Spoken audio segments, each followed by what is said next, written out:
Hello everyone and welcome to the Chef's Table series. My name is Carol O'Connor, co-host of this educational cooking show.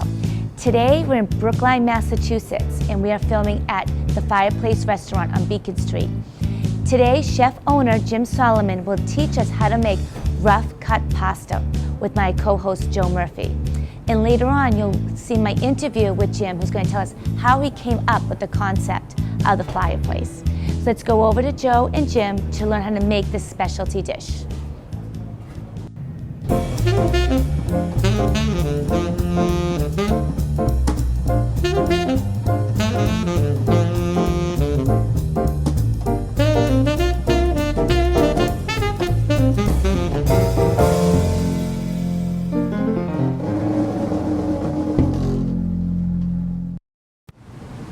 Hello. Today we're on Beacon Street in Brookline. You had talked about being a green restaurant in Boston, but greater Boston, right? That's true. Okay, great. We're on Beacon Street in Brookline with chef owner Jim Solomon of the Fireplace restaurant. This show is dedicated to supporting homeless U.S. veterans that are in transition, as well as young adults that have a passion for food and maybe would like to receive an education. So before we really start, I meant to ask this earlier. Does anybody have a veteran or a veteran that is on active duty or has done their time in service? Do we have any? Okay, well, if not, let's give the veterans a round of applause.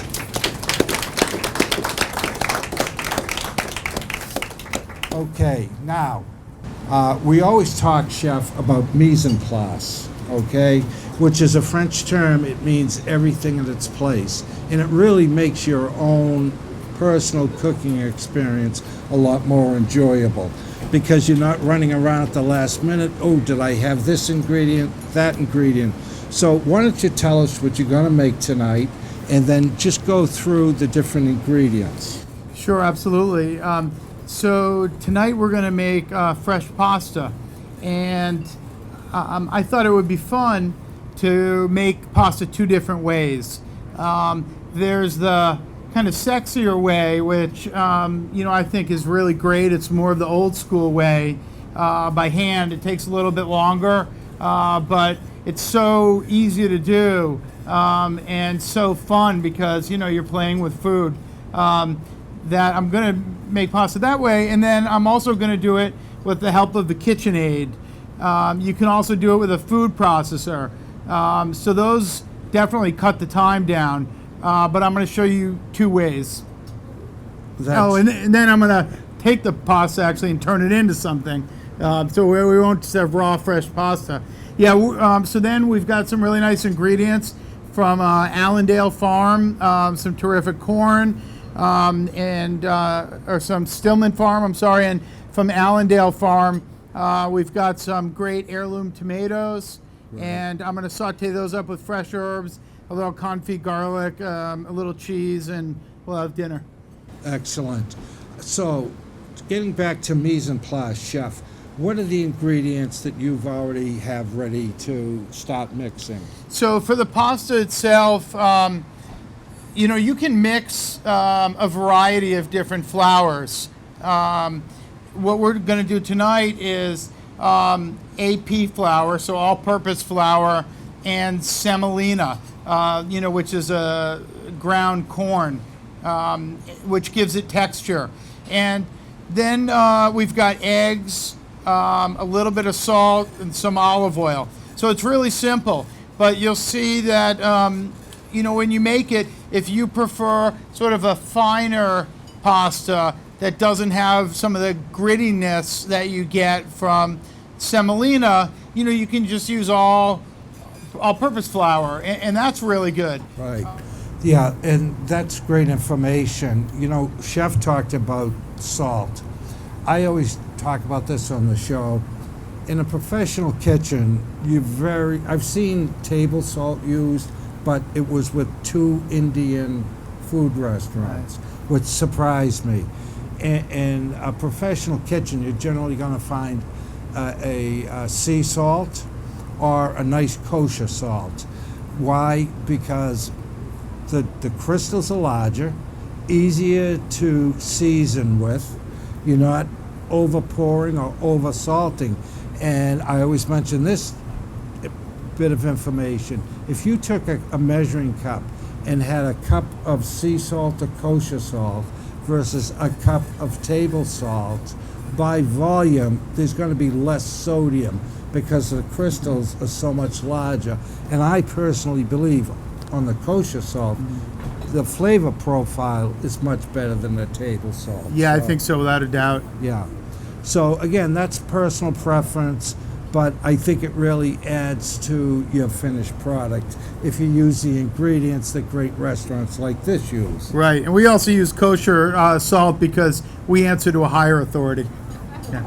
Very good. Yes. Yes.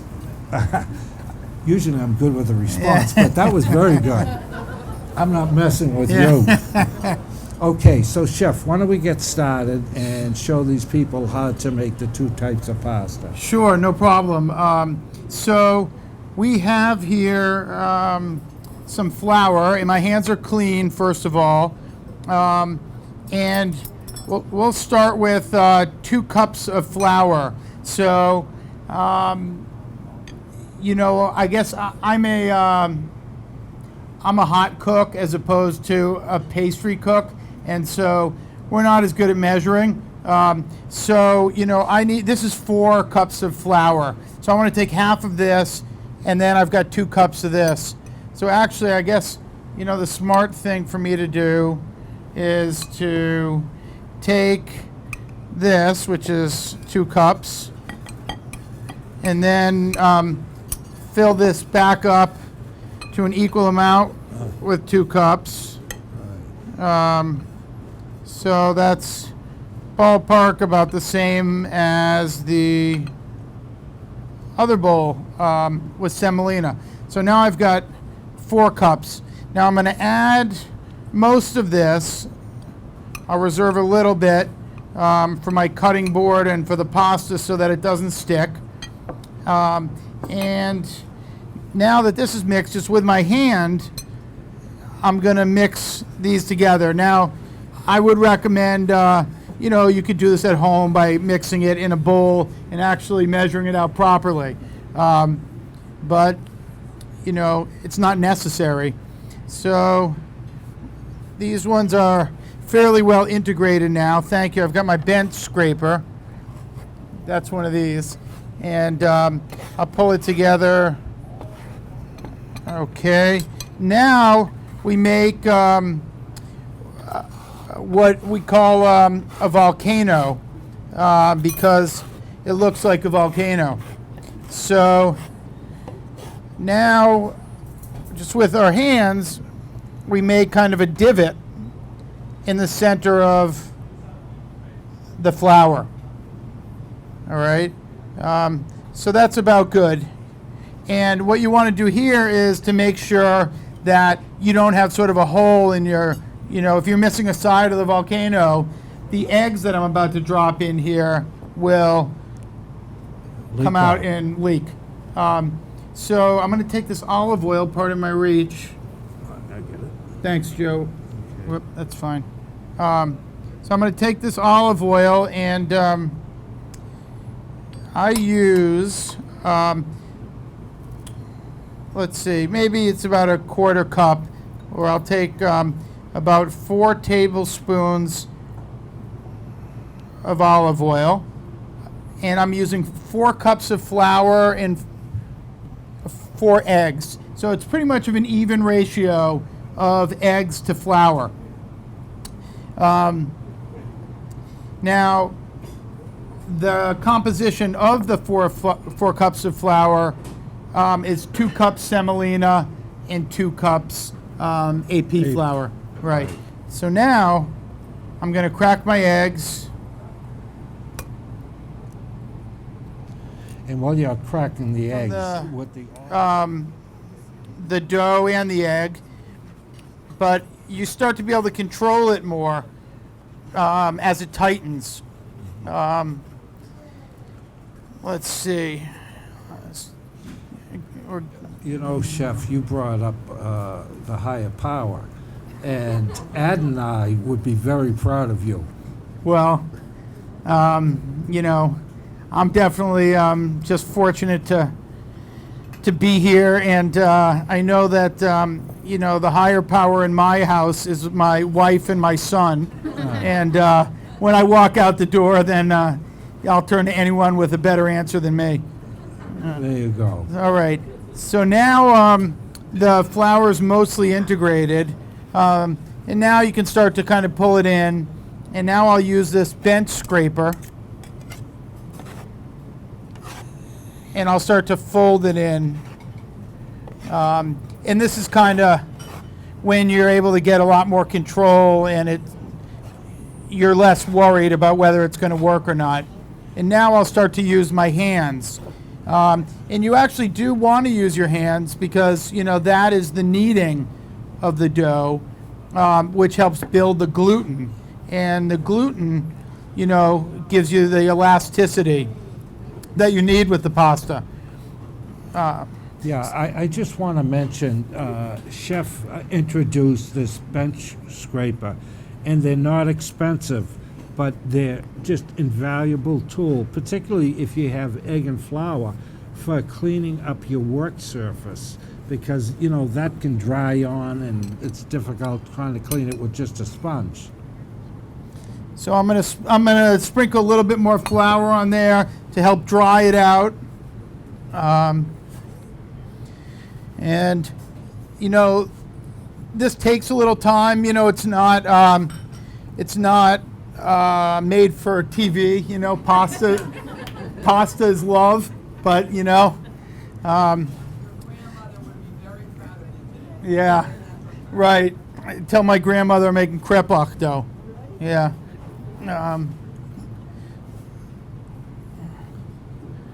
Okay.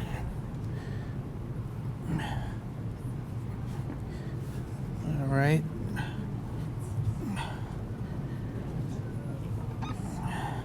Watch your table there, Chef. Yeah. Right, that's true. I have to do. It's kind of good that this is a little bit troublesome right now because that's normal. Right, and you know, I'm glad you said this because it brings back memories of Julia Child. You know, we're not looking for progress. We're not looking for perfection. Sorry about that. We're looking for progress. And if things don't quite come out the way you want them to, you can step back in. As Chef Jim said, you know, in pastry, it's more of an exact measurement. But in cooking, you have to use judgment. So don't panic. You know, as Chef just called for some water to help loosen this dough up. And this will be covered with plastic for about half an hour. So let me give it to Freddie. Freddie, can you cover this in plastic wrap, please, for about half an hour? Thank you. Chef, And I want to ask you, why are you wrapping it in plastic wrap? so wrapping it in plastic wrap allows it to rest, and dough needs a little time to rest to actually come together. Yeah, and not only that, when you're using a dough or bread dough or a pasta dough, what happens is if you leave it uncovered, as the air goes over it, it could just be you walking by, it'll start developing a skin. So always, once you put your dough together, put a plastic wrap around it and just hold it. But as Chef talked about earlier, when you're working with flours, that gluten effect, and it gives you that elasticity so that you do need it to rest. So when you start rolling it out or putting it through a nice pasta hand machine like this, you want it to be pliable, but you don't want it like a rubber band. Right, exactly, and it dries out. You know, like Joe said, if you leave it uncovered. So you want to make sure that that doesn't happen. So now I just started the KitchenAid version. I left a little semolina in a little flour, in the bowl in case they over-measured for me, or in case I need to add it later. So on this one, I'll add a pinch of salt. And like I said, the salt is something that some chefs don't salt the pasta at all. But then they really make sure that when they're cooking the pasta, that the salinity of the water, tastes about equal to seawater. So if you ever swallowed a mouthful of seawater, you get a sense of it. So it's fairly salty, and the pasta really does pick that up. Yeah, when I make a pasta, a packaged pasta, I take kosher salt and I fill my hand and then throw it in the water. People say, my God, but let's think about it. It's just flour and water, and it may have eggs in it, but a pasta doesn't have a great taste. And salt really helps your taste buds until you dress it with whatever sauce you're using. Right, and so now I've got everything in here except for a little drop of olive oil. So we've got about 2 cups of AP flour, 2 cups of semolina, a little bit of salt. I'll put in a couple tablespoons of olive oil this time, and I can always add more. And now I will mix on speed 2. Okay, so now I'm basically just integrating the ingredients. And I start with this paddle that you'll see in a minute. And we'll then switch to a different dough hook. And you have to be, really careful with these machines. You have to resist the temptation to put your hand in there if something's sticking to the side. It can be very dangerous. Yeah, if you want to be blinded, start it on speed 5 and you'll be wearing the flour until it comes together. Yeah, that's definitely true. All right, it's definitely starting to come together, and you'll see the texture, is really nice. This, I'm going to stop it now. It's not sticking to the sides. Okay.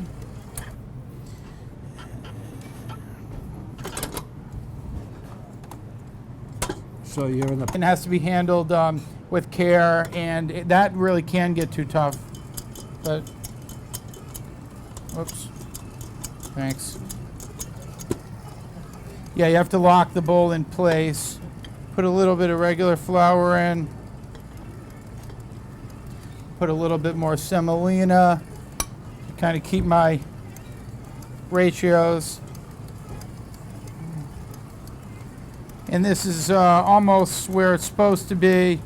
And you can see it's much easier than the than the other one. You sort of need more space. In the back, we've got a wooden table, and it's easier to manipulate.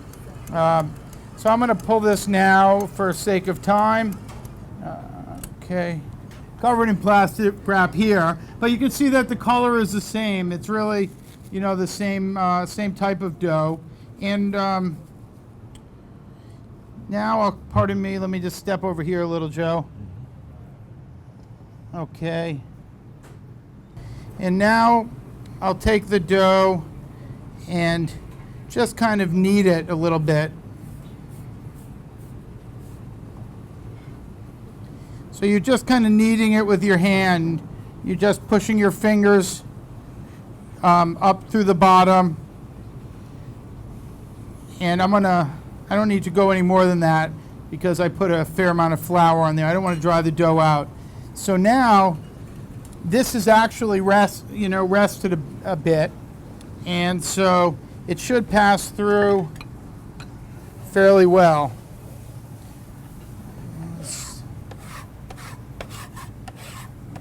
Okay. And one second. ¿Tienes uno cuchillo, please? All right. Speaking Yeah, I was speaking Spanish. I was asking for a knife.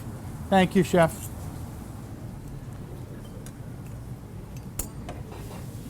Okay, so now we come over to the dough machine and we make sure that it's down to its lowest setting.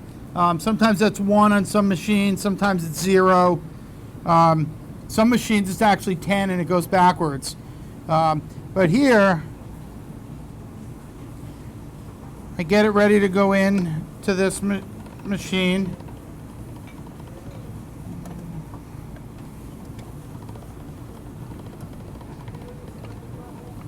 Oops, okay. Let me catch it to the other side. It's slow, particularly the first time through because it's fairly thick, but it is cranking the pasta sheets through, or the pasta sheet through. Thanks, Joe.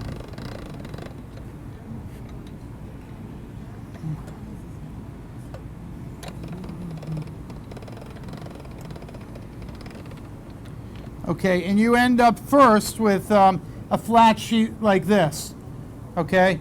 And you take it, you fold it over, okay? And I can even fold it over again. And now I want to place it through here once more. Actually, for thickness, I'll go like this. It takes a minute to start feeding the machine to thread it properly, but the machine is great at getting it where it needs to be for you so that it's uniform. Okay, so I'm going to go through one more time at this thickness by folding it over and pulling it out. I'll go through one more time, but without folding it over.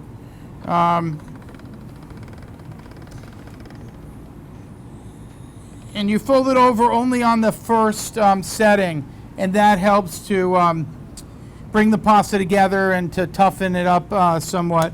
I now want to go, to number 1. All right. Thanks, Joe. So number 1 will make it a little thinner. And some people like I'll go twice through each one. Thanks. Some people like their pasta, more toothsome, thicker, and other people, really want it thin. It also depends on what kind of shape you're going to use. So now let's go to 2. All right.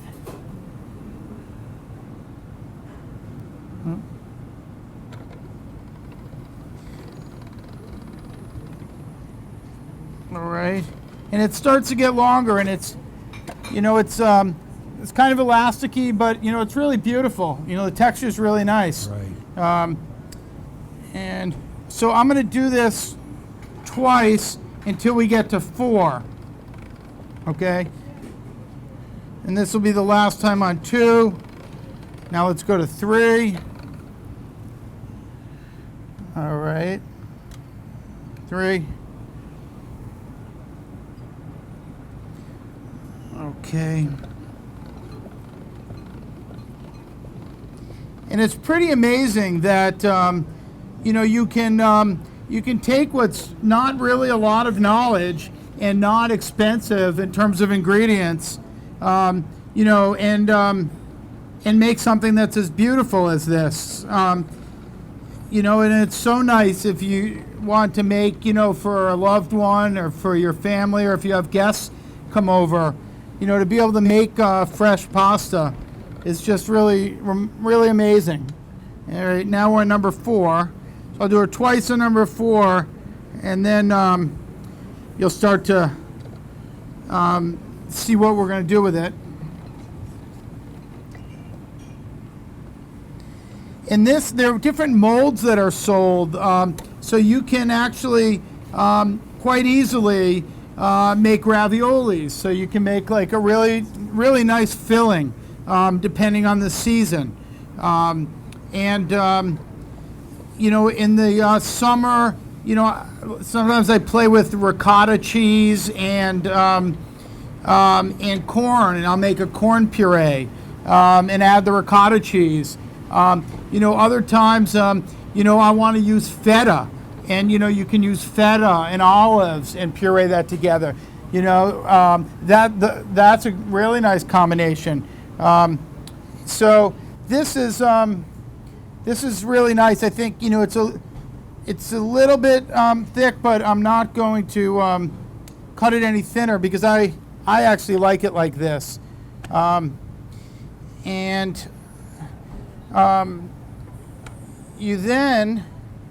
So you cut this up. So I'll roll it. I want to show you two different things. So that you can do. So one is, so I've got this. So these are 3 different sheets here. And I'll show you in a minute what we'll do with that. But now I just rolled this one. And if you want tagliatelle, you could take this and just cut, about the size of, what tagliatelle to be. Okay. You could cut this a little wider and you've got pappardelle.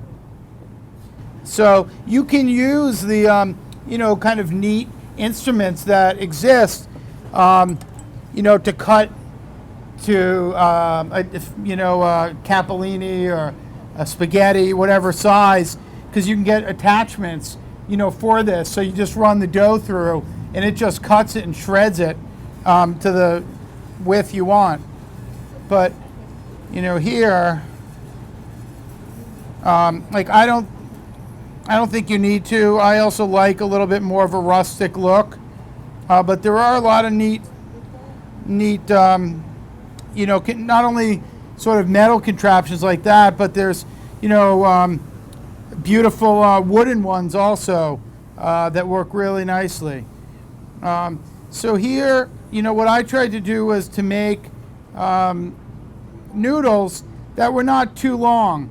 So, they're pretty, the size they are, but they're easier to eat than if you went with a really super long noodle. Because when you're making them, the super long one sounds really cool, but it looks really nice when you start to cut it, but that's the easiest way for someone to get it all over their dress or their shirt. But if you want to dry this pasta, so you can have a drying rack, like a clothesline basically, and you would just lay it over that just like this. You can also take it and twist it into little nests. So I don't want to take too long here, but I'll just do a couple more quick ones so you can see what that looks like. All right, so we've got you can portion out for your company now. If you think, boy, I think each person will have, a third of a pound of pasta. You could weigh these out if you wanted. And then you can kind of twist them, just around your fingers. And this is not, particularly, carefully rolled little nest, but it works. Sprinkle a little flour over it, and that can go in the refrigerator with maybe a little damp cloth over it, and that could sit and wait until you're ready to eat. So you've got a little nest. What we're going to do tonight, though, is actually something a little bit different. So I wanted to do something that was even easier than that. So we say rough cut pasta.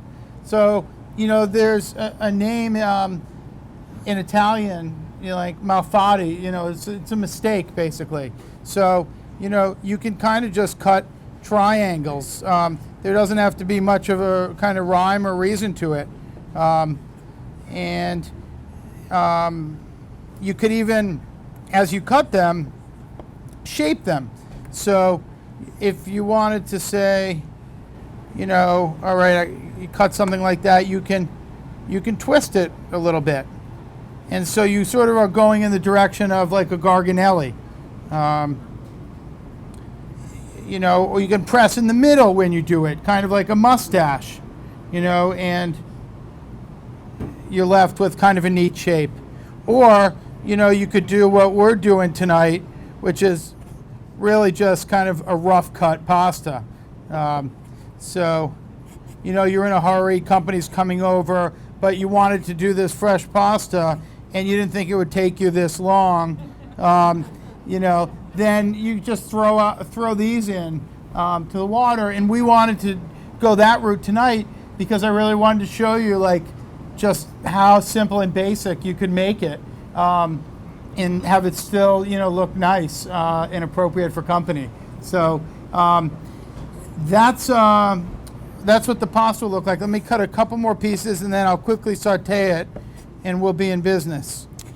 Yeah, would you explain to the viewing audience the length of time to cook a fresh pasta versus a dried box pasta? Yeah, sure. No, I'm glad that you asked that. So a fresh pasta cooks much faster than, you know, than a pasta that. Let me just come over here and turn this flame on while we're talking. So, yeah, a fresh pasta, you know, would cook in, you know, a minute and a half, say, 2 minutes. You know, a dry pasta, you know, depending on the flour that's used, you know, can take like 4 times that. You can also, if you have dry pasta and you want to get it ready, you can kind of cook it first, blanch it somewhat, and then cool it on a baking sheet, and just pour some olive oil over it so it doesn't stick. Put it in the refrigerator, and then when your company comes, it's sort of halfway cooked already, and that's perfectly acceptable.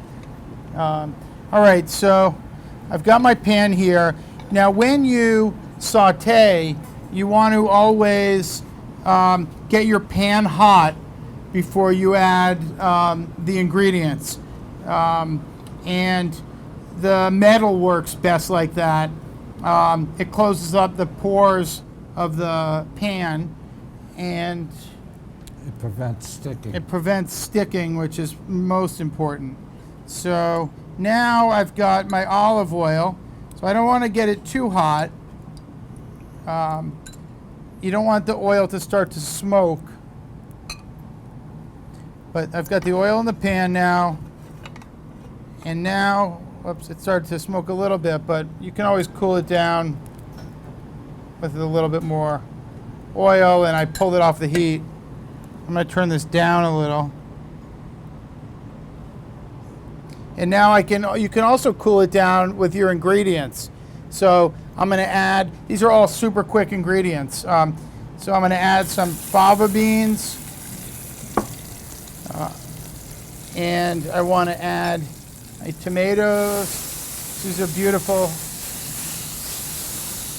beautiful tomatoes. Some corn. I'm used to using my right hand. And then I'll just let that kind of warm a little bit in the pan. I'm going to add some confit garlic. So we slowly cook this garlic in oil for a couple hours. And you get these beautiful cloves of garlic that are not overly pungent. So you can add those. A lot of times we crush them. Or you can just use the oil from it. Whoops. And that's really good at creating a nice garlicky flavor. All right, and now I'm going to add some fresh herbs. You basically want to always add fresh herbs at the very beginning or the very end. So you want to either like fry them in the oil at the beginning or right at the end so they keep their brightness. Otherwise, they sort of stew like in tea, and it's not as pleasant of a flavor. Little salt. I'm going to add some cheese, but you can see that, you know, it's really pretty. It's just a nice light summer dish. Do you have the cheese now or after the pasta? I add the cheese right before I plate it. So yeah, after the pasta. Thanks. So I'm gonna take this and let me see if, guys, you have that boiling water?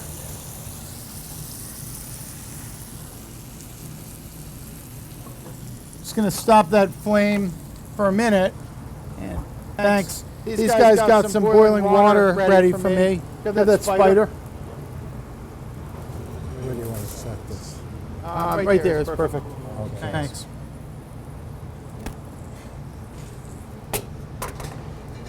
You know, it's amazing in talking about cooking fresh pasta. You just threw it and it stopped boiling. So it really doesn't take long at all to cook fresh pasta. Right. So yeah, for space, I did the boiling of the water in the back. Normally you have it all right in front of you. But it's really, the water's already coming back to a boil. The pasta's just kind of cooking, really quickly. I'd like to just mention using a spider.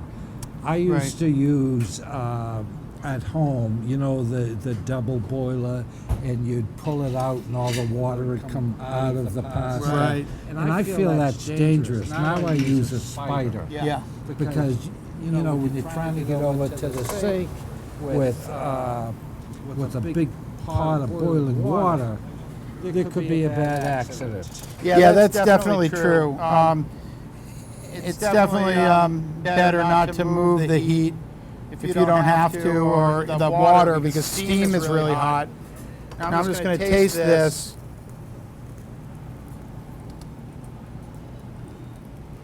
It's good. It's a little toothsome. It just needs a few more seconds.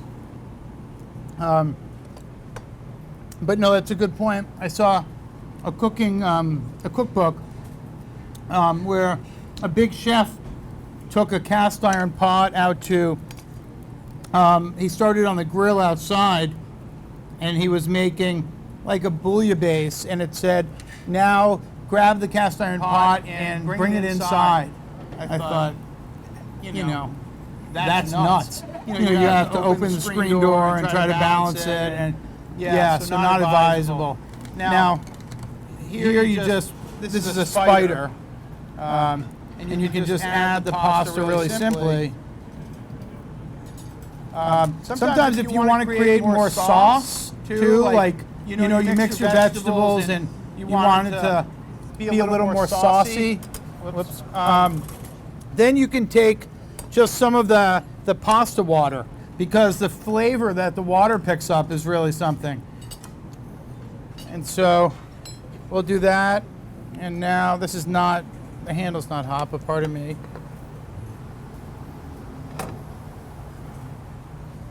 And now this will really entail not much more than a quick toss. Get the flame on.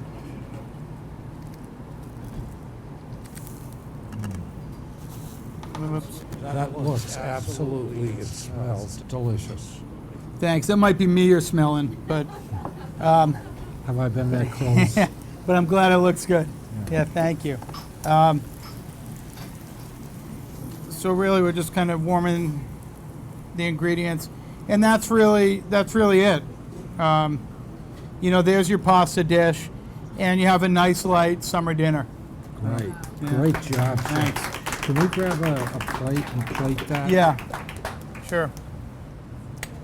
¿Tienes un plato para pasta para mí? This smells delicious. Thank you. And one thing I like, we've done so many shows over the years, and I love it when a restaurant sources locally, because you're not only supporting the farmer, but you're also using the best and the freshest ingredients. Okay. Oh, that looks fabulous. There you are. Wow. Thank you. I'd be throwing some more cheese on there. Right. So you can't. Yeah. So this will come out your way in a minute. So enjoy your salads and enjoy the rest of the meal. I think it's a really nice meal for a day like this. And thank you again so much for coming. Appreciate it. Thank you, Chef. And it's a great summer meal. Great summer meal. Yeah, and it's a nice option to having a heavy pork or a beef or just having nice fresh veggies. Yeah, I think so. Great. Well, great job, Chef. Thanks, Joe. Thank you so much. Appreciate it. Absolutely. Great. Well, we want to thank Chef Jim Solomon, chef owner of Fireplace on Beacon Street in Brookline. This is a great show, and I love rustic looking foods. Thank you. So this was a great episode for us, and nobody has done that on the show. So you're really unique in that Thanks. sense. Thank you. So again, from Chef's Table Foundation, remember your homeless veterans. And if you want to rewatch this show, you can go to chefstableseries.org, or you can watch it on Vimeo or YouTube as well. Thank you very much. Thanks, Joe. Thank you.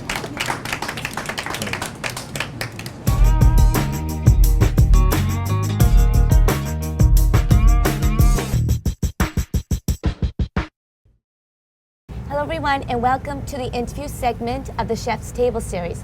I am Carol O'Connor, and we are here in Brookline, Massachusetts, specifically the Fireplace restaurant. And with me today is chef owner Jim Solomon. So Jim, thank you so much for being part of our show today. Oh, sure. I'm thrilled to be here. Thanks for asking. Now, I came to visit you a couple of weeks ago, and I was really enthralled by your story and how you came up with the restaurant, the Fireplace. Tell us about that. Sure. So when I was 10 years old, living in Lincoln, Mass, it was the year of the bicentennial. And so in school, we were taught all about colonial America and the Boston Tea Party, right. and all those happenings. Oh yeah, historical. Reading Johnny Tremaine, and we put together a report on. We put together a map of Lincoln in 1775, and we went out and found the homes, which many of them were still there. And on the eve of Patriots Day, on April 18th, we stayed over our teacher's home, and we played the kind of games that the kids played. We cooked the type of food that was eaten 200 years ago, and then we woke up really early in the morning on April 19th, and we took the route that Paul Revere took from Lincoln into Concord, and we ended up at the Old North Church. And because we were little, we were in the front row, and there were thousands of spectators and hundreds of reenactors, and President Ford came, and I was just caught up in the excitement of the day that it really changed the course of my life. And so I spent the next 32 years of my life reading about wrought iron cooking and wood burning and indigenous ingredients, and so that love manifested itself in the creation of the fireplace. Oh wow, that's good. But you know what? You took that, what you experienced when you were little, and brought it into fruition as a restaurant. Yeah, so we take passion. inspiration. Thank you. For as far as the dishes are concerned, we take inspiration from colonial America, so the early English influences and Native American influences, and just try to buy from local farmers and fishermen and do what's fresh and in season. And I try not to do esoteric chef-driven creations, that are about me, but rather make it about the farms and the farmers and the ingredients. Name me some dishes that are very popular here, or you probably change it seasonally, correct? We do. We change the menu seasonally, and I try to keep it fresh every year. So spring of 2016 is different from spring of 2015. Yeah, you're right. But then again, there are dishes that people really love, and ask when it's going to be on the menu again. So there's a certain amount of bringing back old favorites that we do. Right. One that we serve over the summer that was well reviewed by Boston Magazine in 2001, but I still do it today. Is really? Wood grilled Nantucket bluefish with corn pudding and basil marinated tomatoes. That's old world American food right there. It sounds fabulous. Yeah, so that's really really simple, but it's delicious. And then we'll do braised beef short ribs with cheesy cornmeal porridge, and then a signature dish has become the maple glazed spit roasted chicken, with sage brown butter just over simple mashed potatoes. Now, how do you get your ideas for these amazing American dishes? Research? Yeah, I collect. I collect Always cookbooks. Thinking. Yep. Yeah, and I read up about even the migratory patterns of fish and when they're swimming off the coast of the northern Atlantic, off the coast of Massachusetts, and so we try to buy from just local farmers and fishermen. So sometimes I'll be vacationing in Little Compton, Rhode Island, and I came across Gray's Grist Mill, which is the oldest grist mill in America, and so we started. No, it's corn. Oh, it's corn. Yeah, so they have this beautiful Rhode Island corn that they mill, and it's a white stone ground cornmeal as opposed to what you usually see, the yellow. Yes. Yeah, exactly. And so we cook with that, and so I get ideas just by visiting farms and eating out. There are a lot of chefs doing great things. Yep. There's one dish that has been on the menu since we opened that I joke with the owner of 4th Street in Portland, Maine, that I got the idea from him, and that's we're right now using some Cape Cod mussels with served in a toasted almond broth. With a little white wine and garlic. It's delicious. Yeah, just local fresh tomatoes. But I got the initial idea, from him. Yeah. So when I told him, he said, "Hey, that's all right. There's no such thing as a new idea in this business." Yeah, exactly. I think it's like with anything, you engage with people, you learn from people, and you take. Sure. And you make it your own. Yeah. You just add a little twist to it. Yeah, I'll buy an old cookbook from a church, a little community church cookbook, from a little town in Maine where they make just a simple peach and blueberry summer pie, and we'll make that. Yeah. And it might be slightly different from the recipe they use, but back then, but it will remind me that peaches and blueberries are so good together. Right. And, so I don't try to recreate the wheel. I don't try to be the most authentic. I don't try to be the most creative chef out there. Yeah, we're just about authentic ingredients and American food. Yeah, sure. Now, how long have you been here? So the Fireplace has been in Brookline for 15 years now. Wow. Yeah, and so Jim, that's so good. It feels great. It does. Thank you. It's like it's almost hitting a couple more years to be graduating. You know what I mean? It's like high school. I know, right? It's so true. That's so good. And it's hard to believe. Now you have events here, right? Sometimes. Yeah, we do a lot of really neat events. So because of my love for history, we do things like right before Valentine's Day. John and Abigail Adams love letter readings. Yes, I get the newsletters. That's so creative. It's really cool. Thanks. We bring in Minutemen, a fife and drum corps, and we'll serve dishes from John and Abigail's family recipes, and serve colonial cocktails.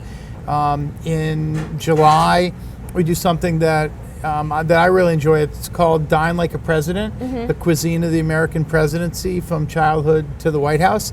And so I research what U.S. presidents ate who hail from New England or vacation here annually.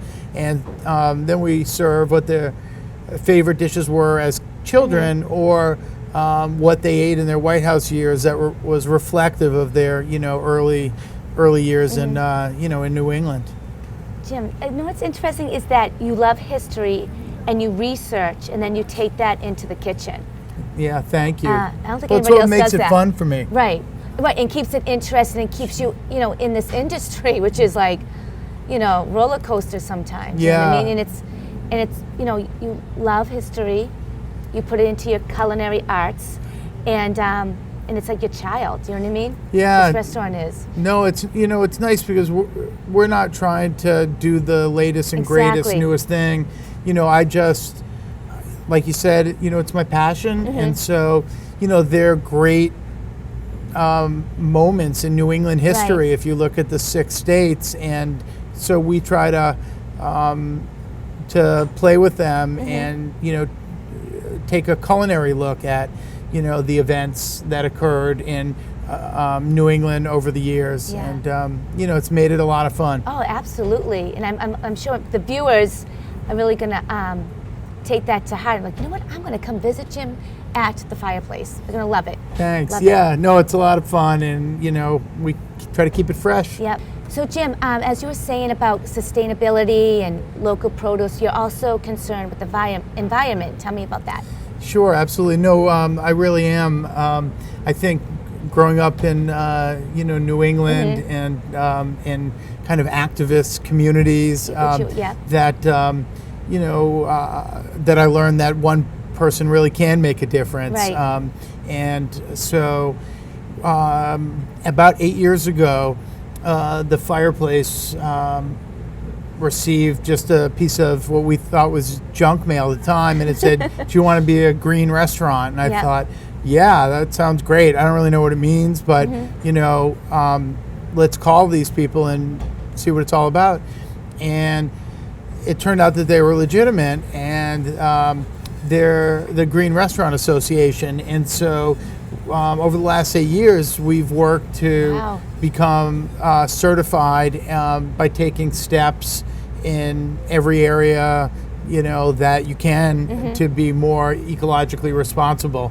And so the Fireplace is actually the first certified green restaurant in Boston. No way. In Boston? Yeah. Congratulations. That's Thank you. huge. That's a big honor to have Thanks. that. We're really proud of that. Good. Jim, thank you so much for being in the interview segment with me today. Sure, I absolutely. learned a lot. Oh, Learned a lot. thanks. It's been fun for me. Good, I'm glad. So everyone, this has been the restaurant interview segment of the Chef's Table series. I'm Carol O'Connor with chef owner Jim Stillman of the Fireplace in Brookline. And we'll see you next week.